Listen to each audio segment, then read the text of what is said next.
Donc, je vous salue dans le nom tout-puissant de Jésus. J'ai la grâce de Dieu de pouvoir partager aujourd'hui la parole de Dieu qui se trouve dans l'Évangile selon Matthieu, chapitre 7, le verset 12. Matthieu, chapitre 7, le verset 12, qui est qualifié communément de règle d'or. Donc, il dit ceci: tout ce que vous voulez que les hommes fassent pour vous, faites-le de même pour eux. Tout ce que vous voulez que les hommes fassent pour vous, faites-le de même pour eux. Ce texte qui se trouve dans le prolongement du sermon de la montagne de notre Seigneur Jésus-Christ est un principe qui fait partie des d'une grande partie de la vie chrétienne. La règle d'or fait partie des principes fondamentaux que nous devrions mettre en pratique. Et si nous les mettrions en pratique, il y a beaucoup de choses, beaucoup de situations, de circonstances, de conflits qui seraient résolus très rapidement. Donc, ce passage de règle d'or nous rappelle ce que le Seigneur Jésus-Christ va enseigner dans le prolongement du sermon sur la montagne, et il va l'enseigner à la foule, il va l'enseigner à ses disciples, en rappelant ce point important qui dit donc: tout ce que vous voulez que les hommes fassent pour vous, faites-le de même pour eux. En prenant le temps de réfléchir sur cette règle d'or, sur ce principe de règle d'or, nous pouvons constater que si nous l'appliquions dans nos relations, si nous l'appliquions dans nos familles, si nous l'appliquions dans l'Église, si nous l'appliquions dans la vie courante, il y a beaucoup de choses qui seraient facilement résolues. Ce principe biblique que nous mettons souvent de côté, qui a été rappelé par la sœur, je crois, Marie-Blanche, entre autres, je reviendrai là-dessus, dans sa prière, et qui a été aussi rappelé d'une certaine manière aussi par le modérateur Philippe, lorsqu'il a demandé miséricorde. Vous voyez, dans la vie chrétienne, nous avons un peu cet égoïsme, nous avons cet égocentrisme de demander souvent aux autres de faire preuve d'amour, de faire preuve de patience, de faire preuve de pardon, de faire preuve de miséricorde, de faire preuve de fraternité, de compréhension. Nous avons souvent cette tendance, même lorsque nous faisons du mal aux autres, ou lorsque nous avons blessé les autres, ou nous avons été, trop légers envers les autres, souvent nous approchons pour réclamer le pardon, pour réclamer la compréhension, pour réclamer facilement qu'on puisse tourner la page. Et lorsque nous nous trouvons dans la situation inverse, nous avons souvent tendance à vouloir être sévères, exigeants, à vouloir être sans pitié, alors que lorsque nous nous trouvions dans l'autre position, nous aurions aimé que les personnes soient un peu plus compréhensives. Et donc, dans nos cœurs, le Seigneur voudrait nous rappeler ce principe dans le prolongement de l'enseignement sur le pardon. Lorsque nous offensons les autres, lorsque nous blessons les autres, lorsque nous sommes durs envers les autres, lorsque nous avons un comportement dur et difficile envers les autres, Dieu voudrait nous rappeler que lorsque nous nous trouvons de l'autre côté de l'affaire, ce que nous souhaiterions que les autres puissent exprimer à notre égard, Dieu veut que nous puissions avoir ce fonctionnement qui vienne changer notre mode de comportement et notre mode d'attitude, si je puis m'exprimer ainsi. Avant que ce soit dans les actes, c'est déjà une prise de conscience dans les cœurs. C'est déjà une prise de conscience permanente dans les cœurs. Dieu voudrait que nous puissions avoir et construire un fonctionnement qui qui voudrait qu'avant d'exprimer une réaction à l'égard de notre frère, une réaction à l'égard de notre conjoint, une réaction à l'égard de notre enfant, une réaction à l'égard de notre prochain, Dieu voudrait que nous puissions nous mettre à leur place et se dire, si moi, j'étais dans cette situation, qu'est-ce que j'aurais aimé que le frère puisse avoir comme comportement, que la sœur puisse avoir comme réaction, que le frère ou la sœur puisse avoir comme attitude. Donc, c'est un appel à nous rappeler que notre vie chrétienne ne doit pas être une vie d'égoïste, mais notre vie chrétienne doit être une vie qui nous permette de réclamer plus ou moins aux autres ce que nous-mêmes, nous sommes prêts à leur donner. Ce que nous-mêmes sommes prêts à leur donner. Le chrétien authentique doit donc apprendre. Souvent, nous sommes dans la revendication de nos droits. Souvent, nous sommes dans la revendication de ce que nous pensons pouvoir mériter. Mais Dieu veut nous apprendre à inverser les rôles dans le sens où nous devons chercher avant tout le bien de notre prochain, le bien de notre frère, le bien de notre sœur. Il y a beaucoup de choses que nous pouvons vivre dans nos relations, beaucoup de situations, beaucoup de circonstances. Nous avons des parents qui sont durs, nous avons le conjoint qui est dur, nous avons notre frère en Christ qui est dur, nous avons notre pasteur qui peut être dur, mais chaque fois Dieu veut que nous nous mettions et que nous nous mettions devant lui et que nous puissions réfléchir et nous dire, bon, dans cette situation que j'ai traverse avec mon prochain, dans les différentes catégories que j'ai citées, se dire, bon, si moi-même j'étais dans cette situation, qu'est-ce que j'aimerais que mon conjoint, mon frère, ma soeur, mon prochain, mon responsable, ce n'est pas seulement lié aux chrétiens, hein, voilà.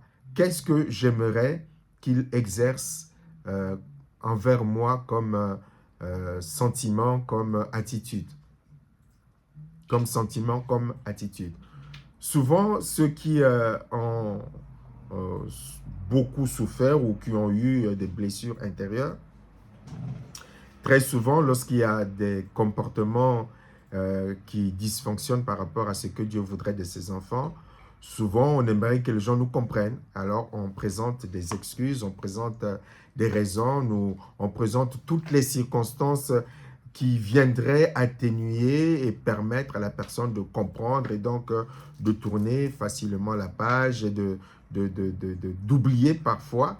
Et lorsque nous-mêmes, nous sommes dans cette situation, on se comporte comme ces personnes qui sont dures, qui sont exigeants, et ces personnes qui sont implacables, ces personnes qui sont impatientes. Et donc, ce que Dieu voudrait aujourd'hui que nous puissions nous poser comme question, c'est dans toutes les circonstances relationnelles, qu'est-ce que moi je peux donner dans toutes les circonstances relationnelles, qu'est-ce que Dieu attend de moi. En fait, cette pensée m'est née dans la réflexion concernant le pardon. Dans le prolongement toujours de ce qui a entre autres été présenté par notre frère Timothée, nous voyons comment est-ce que Dieu se comporte pour que nous, les chrétiens, nous puissions avoir l'attitude qui lui convienne. Dans le pardon, par exemple, nous avons le Seigneur Jésus-Christ qui nous demande, qui nous explique bien que nous sommes nés dans le péché et qui vient nous libérer. Le Seigneur Jésus-Christ vient nous montrer et expliquer que dans la vie chrétienne, on ne devient pas parfait du jour au lendemain, que l'on ne devient pas une personne qui comprend les choses du jour au lendemain, que l'on ne devient pas un chrétien mature du jour au lendemain, que la vie chrétienne est une vie d'apprentissage et que dans cette vie d'apprentissage, Dieu lui-même a manifesté à notre égard beaucoup de patience, beaucoup de compassion et qu'il y a beaucoup de choses que nous parvenons à comprendre au fur et à mesure de nombreuses années, de nombreux mois. Il y a des expériences que nous arrivons à traverser au bout de plusieurs années de conversion et finalement, nous arrivons à la maturité. Et lorsque nous arrivons malheureusement à cette maturité, à une certaine compréhension de la vie chrétienne ou de la vie spirituelle, et souvent nous avons tendance à devenir impatients à l'égard des autres. Nous pensons que bon, elle aurait dû comprendre ces choses parce que c'est normal en tant que chrétien que l'on puisse parvenir à cela. Mais on oublie combien Dieu a été patient avec nous.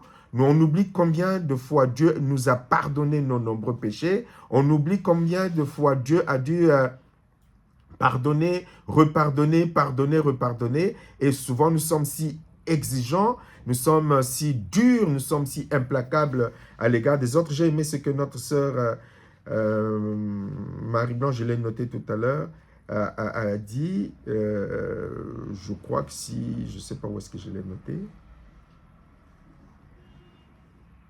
Voilà.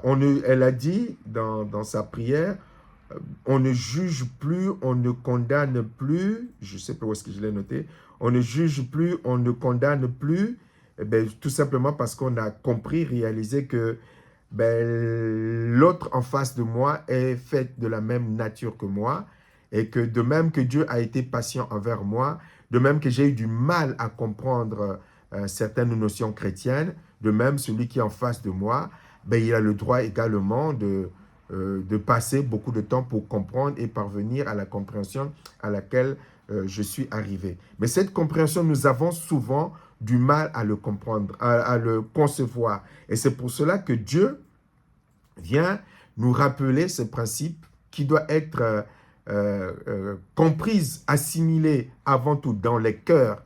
Et lorsque cela est compris et assimilé dans les cœurs, tout de suite, les conflits sont apaisés, tout de suite, les conflits disparaissent même d'une certaine manière parce que le conflit naît d'une certaine incompréhension et surtout comment je veux dire, du baromètre, de l'échelle de réaction que nous nous apprêtons à appliquer suite à cette incompréhension ou suite à un péché ou suite à une faute. Il y a une échelle de réaction que nous mettons en pratique. Mais lorsque nous nous appuyons sur ce passage de la Bible qui dit que tout ce que vous voulez que les hommes fassent pour vous, faites-le de même pour eux, tout de suite, il y a les tensions qui ne prennent plus une gravité aussi forte qu'elle aurait pu prendre si on n'avait pas tenu compte de ce passage de la parole de Dieu. Donc, qui nous appelle à la compréhension, qui ne nous appelle pas à appeler mal bien, mais qui nous appelle à agir avec amour et à agir avec compréhension. La parole de Dieu dit que souvent Dieu se rappelle de quoi nous sommes faits et se rappelant de cela, c'est pour cela qu'il va envoyer son Fils Jésus, c'est pour cela que Jésus est assis à la droite du Père, c'est pour cela que le Saint-Esprit intercède pour nous, parce qu'il se rappelle souvent de quelle nature nous sommes faits et d'où est-ce que nous venons. Et Dieu attend de nous que nous appliquions dans nos relations, dans nos comportements, dans nos attitudes, dans nos décisions, ce principe. Que voudrais-tu que l'autre fasse pour toi si la situation avait été inversée, si le rôle avait été inversé? Qu'aurais-tu voulu que l'on fasse pour toi? Notre sœur Marie-Blanche rappelait cette histoire de la femme adultère. Qu'aurais-tu voulu que l'on fasse pour toi? Jésus, qu'est-ce qu'il a fait? Et nous, si un jour nous nous retrouvons dans cette situation, qu'aimerions-nous que l'on puisse avoir comme réaction, attitude à notre égard?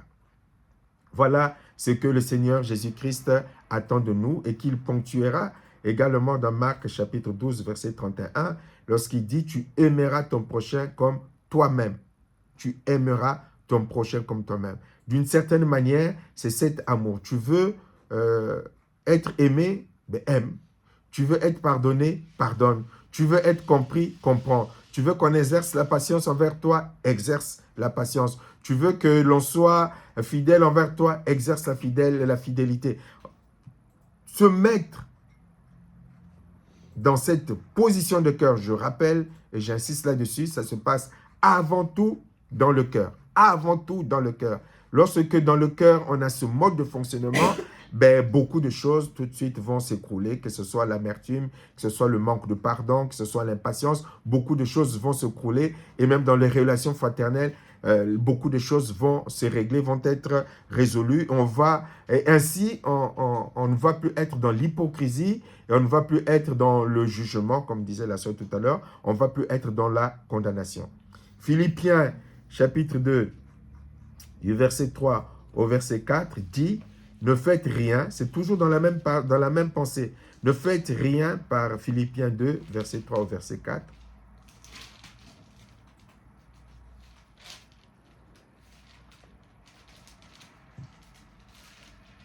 Qui dit donc ceci, ne faites rien par esprit de rivalité ou par vaine gloire, mais que l'humilité vous fasse regarder les autres comme étant au-dessus de vous-même, que chacun de vous, au lieu de considérer ses propres intérêts, considère aussi ceux des autres. Donc, au travers de ce passage, on voit le fonctionnement chrétien en application du passage de la règle d'or. Comment est-ce que le fonctionnement chrétien est génératrice de paix et génératrice de tranquillité.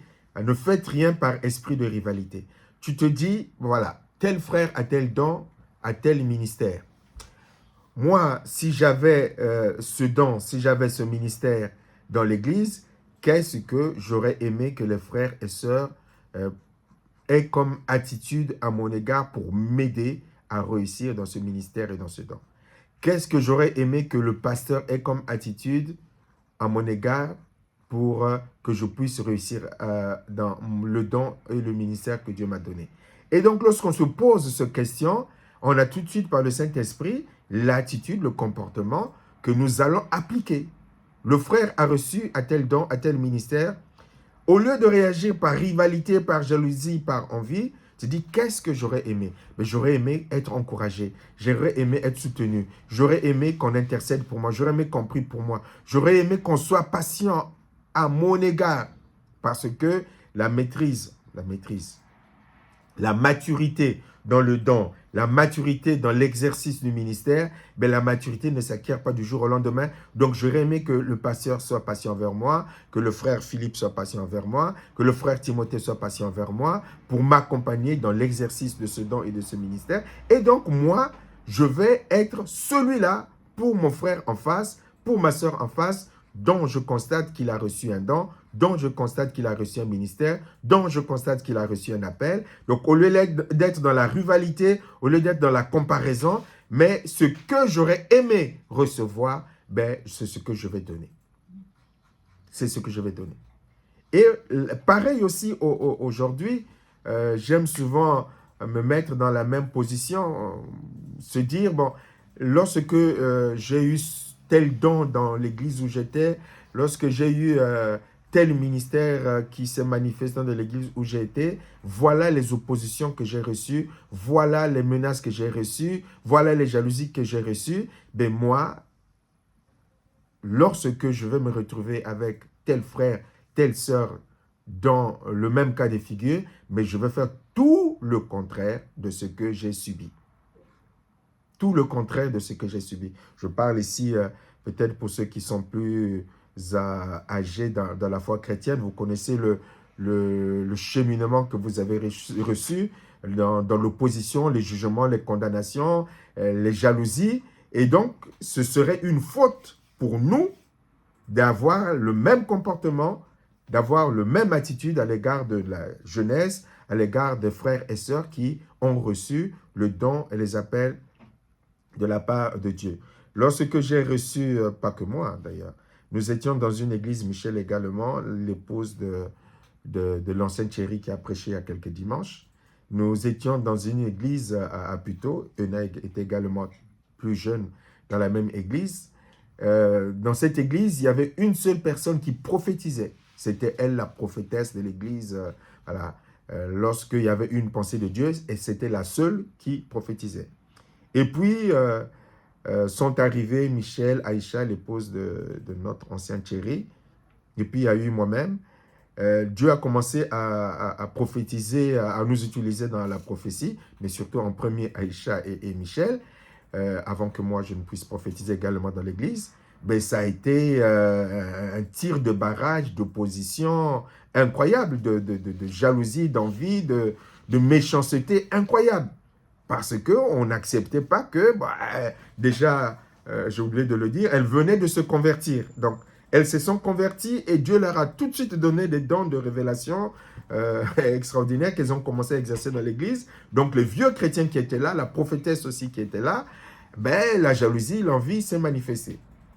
Et donc, la sœur Michel et moi-même aussi également, lorsque Dieu m'a demandé la première fois de manifester, d'exercer la prophétie, ça a été pareil. Et donc, si demain, Dieu donne la prophétie à Helena, à Philippe, à Timothée, à je ne sais pas trop qui dans l'église, et que moi, la sœur Michel, pour ne citer qu'elle, se mette à manifester de l'opposition, un tir de barrage pour dire non, non, non, dans cette église, il n'y a que qu'il n'y a que Maman Nelly et moi, Michel, qui avons ce don de prophétie, ben ça va être compliqué. Ça veut dire que elles auront tiré, nous n'aurons pas tiré de leçons de ce que nous avons nous-mêmes subi dans notre passé. Et donc, en tant qu'adulte responsable dans la foi, je pourrais parler de notre frère, je crois qu'il est là, Gilles, je l'ai entendu. Donc, étant donné ce que nous avons subi comme opposition, subi comme jalousie, subi comme blocage, normalement, on doit tirer le leçon, se disant, bah, je vais appliquer ce que Jésus dit, tout ce que vous voulez que les autres fassent pour vous, faites-le de même pour eux. Et donc, moi, je vais faire le contraire de ce que j'ai subi. J'aurais aimé que les gens soient plus patients, même quand j'ai commis la première des erreurs dans le don que j'ai reçu. J'aurais aimé que les gens soient patients, soient compréhensifs. Donc, tout le contraire de ce que j'ai dû endurer, je tire le leçon de mon parcours pour être le contraire auprès de la jeunesse, auprès de moi qui ai reçu le ministère bien avant le pasteur Carmel, mais je veux être le contraire de ce que les vieux pasteurs ont été à mon égard lorsqu'ils ont su que j'avais reçu le ministère pastoral. J'en ai subi des choses terribles. Mais je ne veux pas faire la même chose pour la personne qui a reçu un appel pastoral, mais je ne veux pas lui faire subir. Je vais faire le contraire. Ce que j'aurais aimé que mon pasteur soit pour moi, ben je veux l'être pour mon pasteur Carmel. Ce que j'aurais aimé que mon prophète soit pour moi, je veux l'être pour Maman Nelly. Ce que j'aurais aimé que le responsable de la jeunesse soit pour moi, je veux l'être pour mon frère Philippe, pour mon frère Timothée, pour Helena, pour tous les autres Sombo. Voilà la règle d'or. Si donc nous appliquions cette règle d'or dans nos relations, dans la vie de l'Église, ben, il y a beaucoup de choses, beaucoup de tensions, beaucoup de jalousie, beaucoup d'envie qui disparaîtraient. Mais pour en arriver là, évidemment, ben, il faut déjà que dans le cœur, l'on ait compris que tout ce que nous le faisons pour la gloire de Dieu. Si on ne l'a pas compris dans le cœur, ben, si on pense que l'Église, le don, le ministère est un endroit où l'on vient chercher la reconnaissance, la valorisation, les honneurs, la gloire des hommes, ben, la règle d'or, ce n'est pas fait pour nous. Hein. Vous voyez, cette règle d'or est faite pour le chrétien, en fait, celui qui a compris que ben, tout ce qui se fait au niveau de l'Église, nous le faisons pour Dieu. La règle d'or, vous comprenez que c'est une règle d'amour. C'est une règle d'amour. Mais si on ne l'a pas compris dans le cœur que tout ce que nous faisons, c'est d'abord pour la gloire de Dieu, ben, on ne va pas être dans le fonctionnement de Jésus. Il y a, dans l'Ancien Testament, on a un bon, un parfait exemple. Je n'ai pas pensé à le noter, mais qui me vient au moment où je suis en train de partager cette parole. C'est le bon exemple, c'est David. Nous voyons que David a voulu construire le temple. Il a voulu construire le temple. Il avait ce zèle, cette motivation, cette fierté de vouloir construire le temple de l'Éternel. Et Dieu va lui dire, ben non, mon bonhomme, à cause du sang qui est dans tes mains, ce n'est pas toi qui vas construire le temple, c'est ton fils Salomon qui te succédera, qui aura la charge de le faire. Et David va appliquer cette règle d'or. Il nous est expliqué qu'à la fin, puisqu'il le dira à Salomon, il va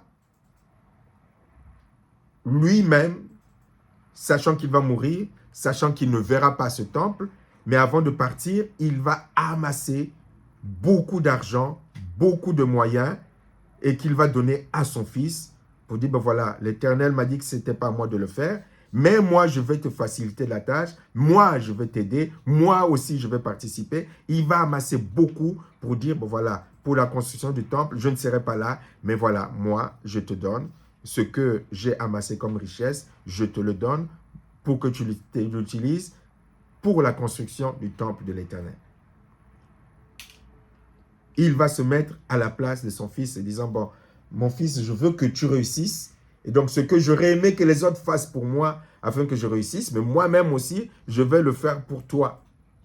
Tout ce que j'ai amassé comme richesse, voilà ma part pour que tu réussisses dans la vision que Dieu, dans la réussite de la vision que j'ai eue, mais pour laquelle je n'ai pas reçu l'autorisation de concrétiser. Mais qu'à cela ne tienne, je ne suis pas jaloux, je ne suis pas envieux, je ne vais pas faire un blocage, je vais te donner les moyens qui te permettront de réussir.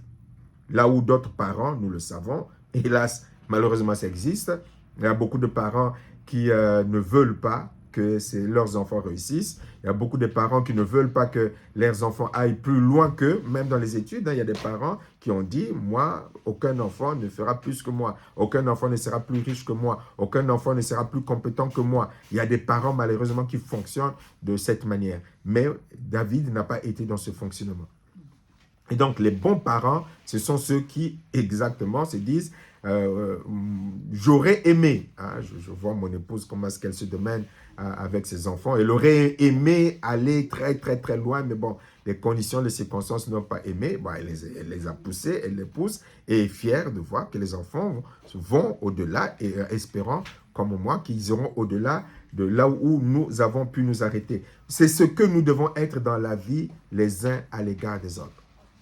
Un jour, j'ai fait ceci, les gens ont été trop durs envers moi, mais le jour où je me retrouve en face d'une personne qui fait la même erreur, le même péché, la même bêtise, ben, j'aurais aimé qu'il y ait une fraternité à mon égard, ben, je vais être ce frère, je vais être cette sœur, je vais être ce pasteur, je vais être cet ancien, je vais être ce responsable pour aider le frère, la sœur à traverser cette situation.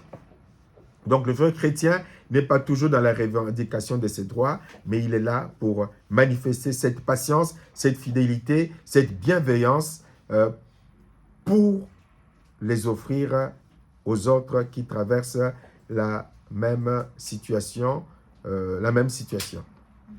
Donc, Jésus ne nous demande pas d'attendre que les autres changent en premier, mais il veut que nous aussi, nous prenions cette initiative d'amour, nous prenions cette initiative de compassion. Éphésiens 4, 32, qui va aussi dans le même sens, qui dit donc, « Soyez bons les uns envers les autres, compatissants, vous pardonnant réciproquement, comme Dieu vous a pardonné en Christ. » Comme Dieu vous a pardonné en Christ.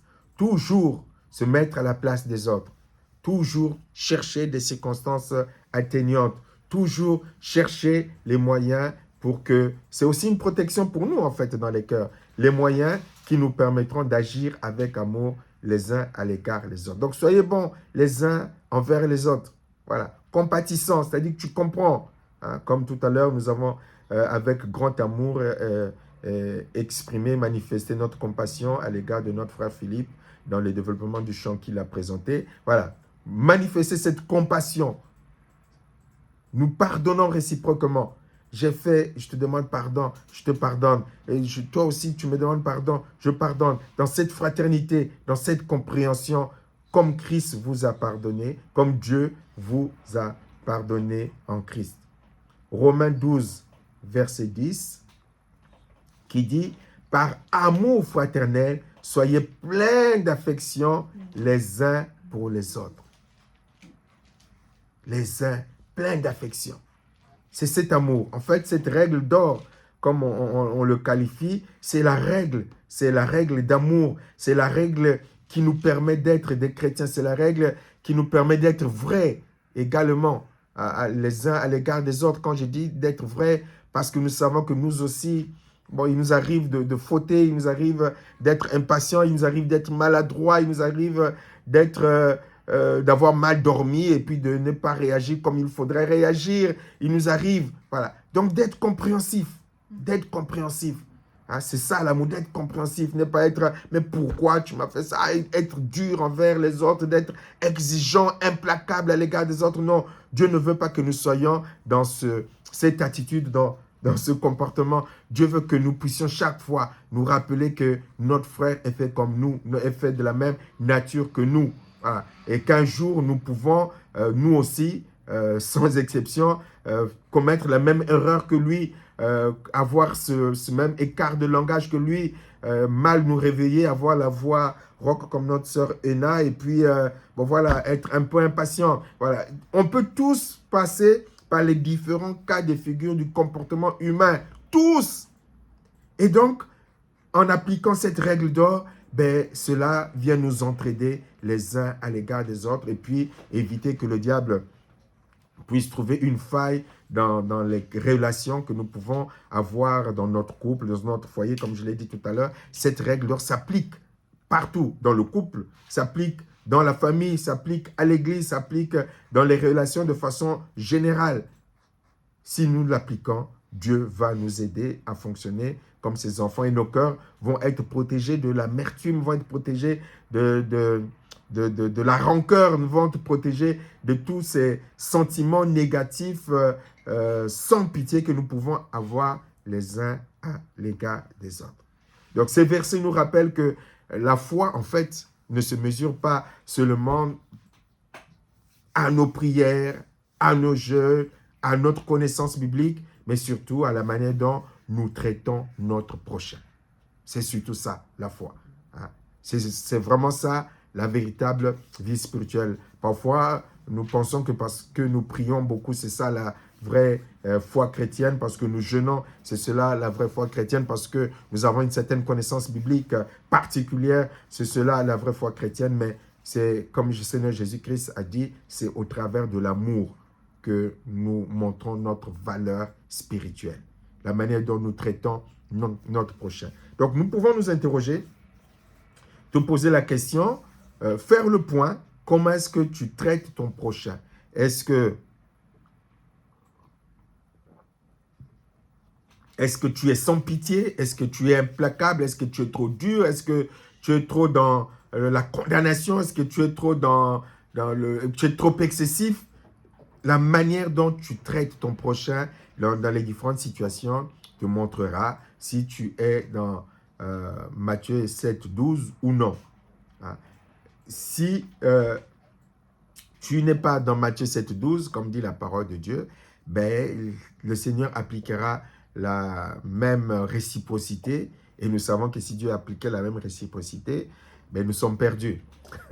Nous sommes perdus si Dieu appliquait la même réciprocité dure, comme dans la parabole du méchant serviteur à qui l'on avait beaucoup pardonné et qui malheureusement